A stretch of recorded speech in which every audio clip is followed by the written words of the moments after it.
दोस्तों, जब आप पेट्रोल को बर्न करते हैं, अगर छिड़क के जलाएंगे तो उसमें से आपको हीट ज़्यादा मिलती है। लेकिन जब आप उसको एक्सप्लोजन करते हैं, ब्लास्ट करते हैं, तो हीट के साथ साथ आपको पावर भी काफ़ी ज़्यादा मिलती है। यही इसी सिद्धांत पे आपकी गाड़ी का इंजन काम करता है। तो आइए समझते हैं। अब यहाँ पे थोड़ा ध्यान दीजिएगा कि ये पिस्टन जब मूव करता है, सपोज ये पिस्टन सबसे ऊपर है और नीचे की तरफ जा रहा है। तो जब ये नीचे की तरफ जाता है तो आपका ये वाला वाल्व खुल जाता है, इसको इनटेक वाल्व बोलते हैं। यहाँ से पेट्रोल और एयर का मिक्सचर इसमें भर जाता है। अब ये पिस्टन एकदम नीचे आ जाता है। उसके बाद ये पिस्टन ऊपर की तरफ जाना शुरू करता है और जो भी पेट्रोल एयर का मिक्सचर यहाँ है उसको ये कंप्रेस करता है, बहुत ज़्यादा दबाता है। दबा के ये एकदम टॉप तक ले आता है। और उसी समय यहाँ पे बीच में एक छोटा सा स्पार्क प्लग लगा होता है जो चिंगारी फेंकता है। वो चिंगारी जैसे फेंकता है वैसे ही उस दबाव की स्थिति में जो पेट्रोल एयर का यहाँ दबाव क्रिएट है बहुत ज़्यादा, उसमें आग लग जाती है और ब्लास्टिंग होती है। इसी ब्लास्टिंग से, इसी एक्सप्लोजन से आपको पावर मिलती है। अब ये पिस्टन फिर पूरी ताकत से नीचे जाता है। ये तीसरा स्ट्रोक है, इसको पावर स्ट्रोक बोलते हैं। अब पिस्टन नीचे चला गया, इसी पावर स्ट्रोक के लिए सारी कहानी हो रही है। ये नीचे गया, इसने इस क्रैंक को घुमाया और लास्ट में ये फिर ऊपर जाता है। लास्ट स्ट्रोक है एग्जॉस्ट स्ट्रोक। उस समय ये वाल्व खुल जाता है इधर वाला, और जो भी अंदर का धुआं है जला हुआ वो सारा बाहर निकल जाता है। और तो इस तरीके से ये 4 साइकिल में चलता है। सबसे पहले इनटेक, दूसरे में कंप्रेशन बहुत ज़्यादा दबाता है, तीसरे में आग लग जाती है, पावर स्ट्रोक आपको मिलता है, और चौथे में एग्जॉस्ट होकर के इधर से गैस निकल जाती है। ये साइकिल बार बार चलती रहती है। अब हमें खाली इतना देखना होता है कि हम पेट्रोल एयर के मिक्सचर को इधर से कैसे भेजें। उसके लिए गाड़ी में कार्बोरेटर लगा होता है जो पेट्रोल एयर के मिक्सचर को इधर से भेजता है, और लास्ट में जो धुआं आपका जल के निकलता है वो इधर एग्जॉस्ट से निकल जाता है साइलेंसर के थ्रू होते हुए। अब हमें खाली इसमें ये मेथड किसी तरीके से लगाना होगा कि ये हमारा वाल्व जो है ये सही समय पे खुले और बंद हो। अब आप इस फिगर को देखिए, इसमें यहाँ पे पिस्टन दिखाया हुआ है, पिस्टन के ऊपर 2 वाल्व हैं। तो वाल्व को सही समय पे खुले और बंद हो, इसके लिए हम करते ये हैं कि जो आपका नीचे क्रैंक है जो घूमता है, इस पे हम एक चेन चढ़ाते हैं और वो चेन ऊपर आकर के कैम को घुमाती है। नीचे होती है क्रैंक शाफ्ट, ऊपर होती है कैम शाफ्ट। जो ऊपर कैम शाफ्ट है उसकी टाइमिंग को ऐसा एडजस्ट कर देते हैं कि जब ये क्रैंक घूमता है तो जब पिस्टन इनटेक में नीचे जा रहा होता है तो अपने आप इनटेक वाल्व खुल जाता है। जब लास्ट में चौथे स्ट्रोक में जब उसको धुआं बाहर फेंकना है तो एग्जॉस्ट वाला खुल जाता है। तो ये क्रैंक के घूमने के साथ ये कैम घूमती है और इसी कैम शाफ्ट के घूमने से ये वाल्व खुलते और बंद होते हैं। तो दरअसल हम ये वाल्व को खोलने बंद करने का काम भी एक तरीके से क्रैंक की ही मदद से कर लेते हैं, जहाँ से हमें पावर मिल रही है। आप इस फिगर को देख लीजिए, इसमें 4 स्ट्रोक समझाए गए हैं। स्ट्रोक मतलब जब पिस्टन नीचे जाए या ऊपर जाए तो उसको एक स्ट्रोक बोलेंगे। इसमें देखिए पहला स्ट्रोक है ये इनटेक स्ट्रोक। इनटेक के समय पे देखिए वाल्व खुला हुआ है, इनटेक वाल्व। ये पिस्टन नीचे गया, इनटेक हो गया। दूसरे में दोनों वाल्व बंद हैं, इसने कस के ऊपर कंप्रेस कर दिया, कंप्रेशन कंप्लीट हो गया। कंप्रेशन जब कंप्लीट होता है उसी समय ये स्पार्क प्लग देखिए छोटा सा दिखाया हुआ है, ये स्पार्क प्लग यहाँ आग लगा देता है। जैसे इसने चिंगारी फेंकी और ये यहाँ पे जो कंप्रेशन, बहुत तगड़ा कंप्रेशन पेट्रोल और एयर के मिक्सचर का था, उसमें जैसे ही ब्लास्टिंग हुई आपको पावर मिली। पावर यानी एक्सपेंशन लिखा है, पावर स्ट्रोक या एक्सपेंशन स्ट्रोक एक ही चीज़ है। यहाँ पे आपको पावर स्ट्रोक मिली और चौथे में ये एग्जॉस्ट स्ट्रोक मिली। अब आपको ये 4 स्ट्रोक देखिए, 4 स्ट्रोक चलता है तब जाके एक साइकिल पूरी होती है, इसीलिए इसको 4 स्ट्रोक बोलते हैं।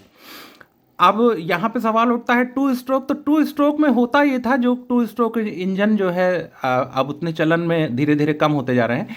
उनमें क्या होता था कि एक बार में वो पावर मिलती थी, दूसरे में वो एग्जॉस्ट निकालता था, फिर पावर मिलती थी, फिर एग्जॉस्ट निकालता था। तो इसीलिए 2 स्ट्रोक इंजन का ड्रॉबैक ये था कि वो फ्यूल बहुत कंज्यूम करता था, क्योंकि होता क्या था कि जो फ्यूल अंदर आ रहा होता था वो उसी समय एग्जॉस्ट के साथ थोड़ा सा बाहर भी निकल जाता था।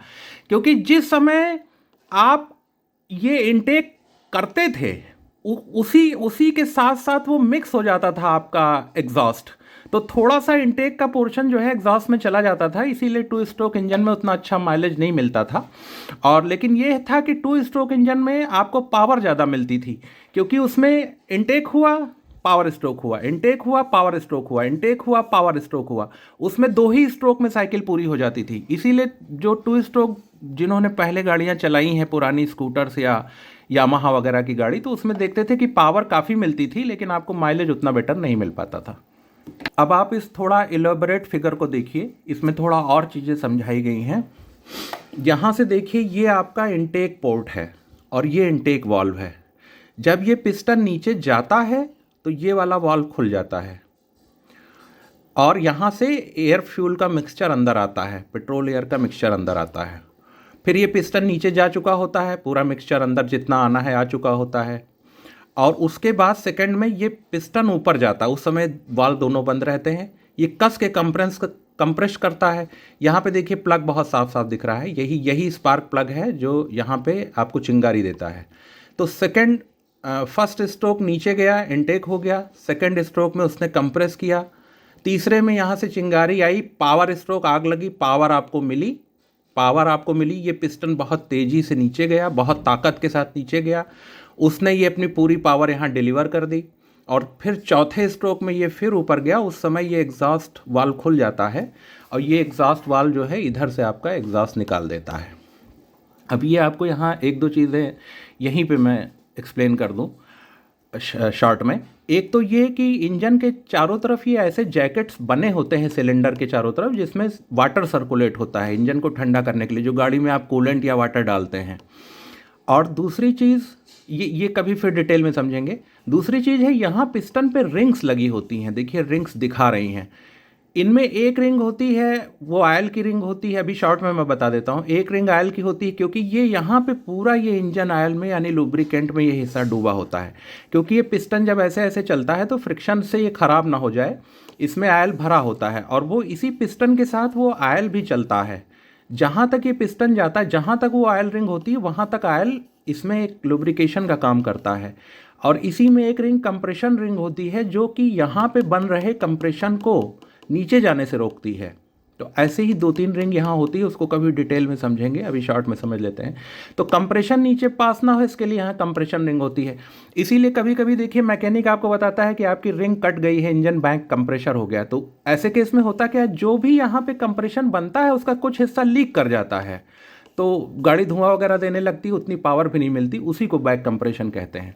यहाँ पे आप देख सकते हैं ये कैम लगी हुई है और इसी कैम से स्प्रिंग से ये वाल्व्स हैं और ये कैम अल्टीमेटली आके इसी क्रैंक से टाइमिंग चेन से जुड़ी होती है। टाइमिंग चेन या टाइमिंग बेल्ट दोनों यूज़ होती है, कुछ गाड़ियों में चेन मिलेगी, कुछ गाड़ियों में बेल्ट मिलेगी।